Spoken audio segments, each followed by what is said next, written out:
Hero of the Week, Dwight Hal Johnson. Rank was Specialist 5th Class, Conflict Era, Vietnam War, Unit Command, Company Bravo, 1st Battalion, 69th Armor, 4th Infantry Division.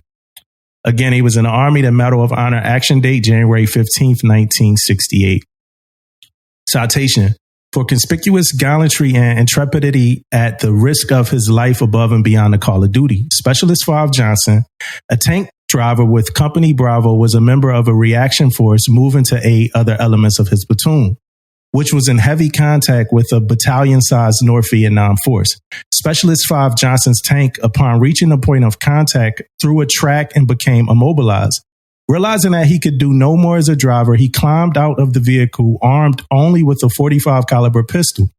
Despite intense hostile fire, Specialist 5 Johnson killed several enemy soldiers before he had expended his ammunition. Returning to his tank, though, a heavy volume of anti-tank rockets, small arms, and automatic weapon fire, he obtained a submachine gun with which to continue his fight against the advancing enemy. Armed with this weapon, Specialist 5 Johnson again braved deadly enemy fire to return to the center of the ambush site, where he courageously eliminated more of the determined foe. Engaged in extremely close combat when the last of his ammunition was expended, he killed an enemy soldier with the stock end of his submachine gun. Now weaponless, Specialist 5 Johnson ignored the enemy fire around him, climbed into his platoon sergeant's tank, extricated a wounded crew member, and carried him to an armored personnel carrier. He then returned to the same tank and assisted in firing the main gun until it jammed. In a magnificent display of courage, Specialist 5 Johnson exited the tank and, again armed only with a .45 caliber pistol, engaged several North Vietnam troops in close proximity to the vehicle. Fighting his way through devastating fire and remounting his own immobilized tank, he remained fully exposed to the enemy as he bravely and skillfully engaged them with the tank's externally mounted .50 caliber machine gun, where he remained until the situation was brought under control. Specialist 5 Johnson's profound concern for his fellow soldiers at the risk of his life above and beyond the call of duty are in keeping with the highest traditions of the military service and reflect great credit upon himself and the U.S. Army. I'm going to talk a little bit about Specialist 5. Specialist 5 was from Detroit, right? Specialist 5 Johnson. Nicknamed Skip, right? He was from Detroit. He grew up, again, it's Black History Month. He was African-American, right? He was African-American. He was raised in Detroit. He grew up without a father. He didn't have a father. His mom and dad, they had him out of wedlock. He was bullied as a kid, right? I feel like all of this, a lot of times we talk about the heroes of the week and we glaze, we read the citation, we glaze, but for some reason I did some digging just to kind of see some extra stuff. So after he left Vietnam, he suffered from depression, right? And that's a real thing, right? Some of the things that these heroes of the week do can cause like a whole lot of depression, memories, and you got to go get actual like help, for a lot of this stuff. So with this tank that he was on, right, he had just been assigned to this tank the night before, right? So the tank that he spent the last year with, it was like 11 months and 22 days or something like that, right? That was the one that was burning on fire 60 feet away. So, so these were the guys that he knew. They were in this tank that was burning on fire. So when the tank blew up, he saw the bodies that were burnt, right? And this is accounts from like his friends, that is like that did interviews and stuff with the New York Times. It's a real decent New York Times article on him. So he went on a killing spree for like 30 minutes, right? They said he either killed 5 or 20 enemy soldiers. Like nobody has an accurate count. But when he ran out of ammo, like the award says, he killed a guy with the stock of the machine gun. At some point, he came face to face with an enemy who shot at him point blank, right? But the gun misfired.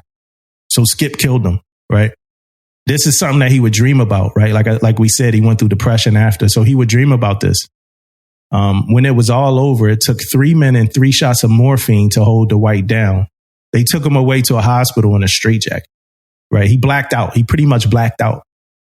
He was sent home the next day. He gathered his belongings and went home the next day with $600 in his pocket, right? After that, life wasn't really, good for him, that good for him. He went through a whole lot. Then he also suffered from guilt, right? That's why he suffered from guilt. So I said he was bullied as a kid, right? And then he went to the military and he had this moment in time that something happened and he blacked out. His guilt was winning a high honor for the one time in his life in which he lost complete control of himself. So that was the guilt. That was what he went through. That was something that his psychiatrist always said that he brought up. And he always had a dream about that enemy soldier that shot at him point blank. This is how his life ended. He walked into a liquor store to rob the liquor store, and he got shot 4 times by the owner. Wow. And that's how his life ended. Medal of Honor recipient. And it's a dark story, but it's a real story, right?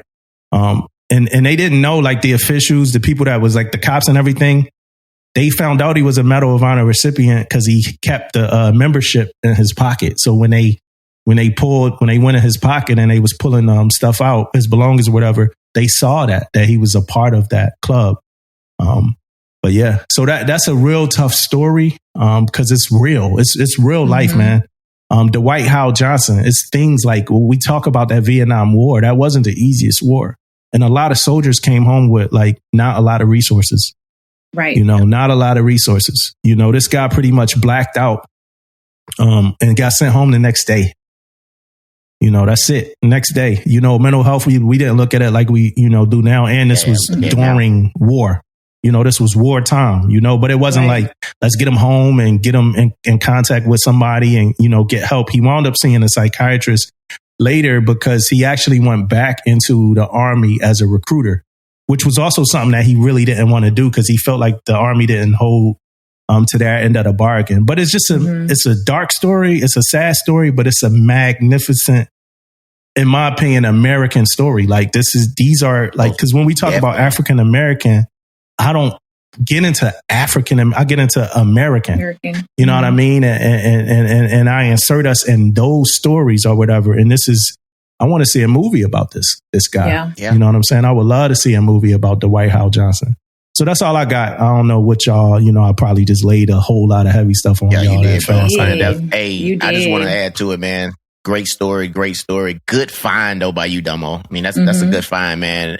I mean, we do this a lot, man, and we always talk about hero of the week and they sacrifices and all that stuff. But that was a good story, man, and like you said, man, that's an American story too, man. So, but those is to the family, man. But it also opens up, and maybe this story has something to do with it when you talk about mental health. Maybe this story touched some of that too, to make us start looking at that a little bit more. You know what I mean? Sent home like that, after what he went through with nothing. That's legend, man. Yeah. Yeah. And what his mom said, like one night after he died, if I could find it, saddest thing that I feel like I've read about everything. His mom said, sometimes I wonder if Skip tired of this life. I wonder if Skip was tired of this life and needed someone else to pull the trigger. When you told me how he died, I wondered that, like, was that his intent? Because like in my line of work, I have seen cases where it's like, you start digging into their background and you just kind of wonder, was it intentional? Like the one case that I told you guys about with the guy who tried to off his whole family. And then he ran into a bus and died. Like, was that intentional? Of course, he wasn't a war hero, but a lot of folks, even with our recent comeback, or what is it? Iraqi freedom. We have our shipmates on the McCain and the Fitzgerald. They have these traumatic events that take place, and they are not the same after.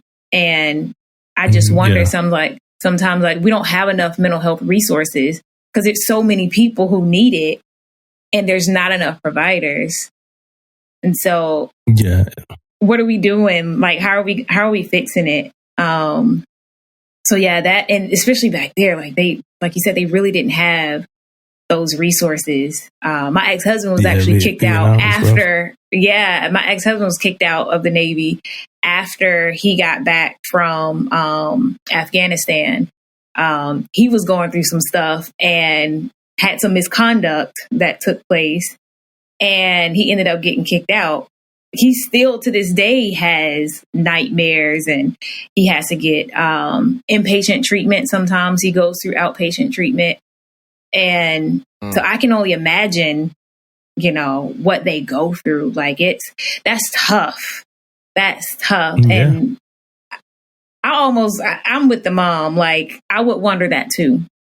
Because that was the first thing I thought about. Yeah. And when you think about Dwight Hal Johnson, it's like, all right, let's send you to help. But like, what level of help, Because right. I build up a friendship with this group of guys for 12 months, pretty much 12 months. And then the very next day that after they moved me to another tank, that whole group of friends that I was with dies in this tank. I black out. Right. So that's one trauma right there that like the day after I got moved, all my friends died or whatever, all these people that I formed a close bond with. That's one trauma. Then I black out for 30 minutes and then like I'm shooting, and the war part is already a trauma. The second part, and before that, for that year before that, they didn't have any action. So this was like the first day, of them getting action. Then the second part of this, or the third part is you only got a 45. You run out of ammo multiple times, and then somebody point blank almost kill you. But the gun jam, it was a misfire. It was a misfire. That's another trauma. You leave, they got to take you out. You blacked out. So he went straight jacket. Who knows what happened there? You come back the very next day, they tell your ass to leave. You got to go, Like and after let's all not even, and let's not forget what time in America this was. You know what I'm saying? Vietnam. Let's not forget that either.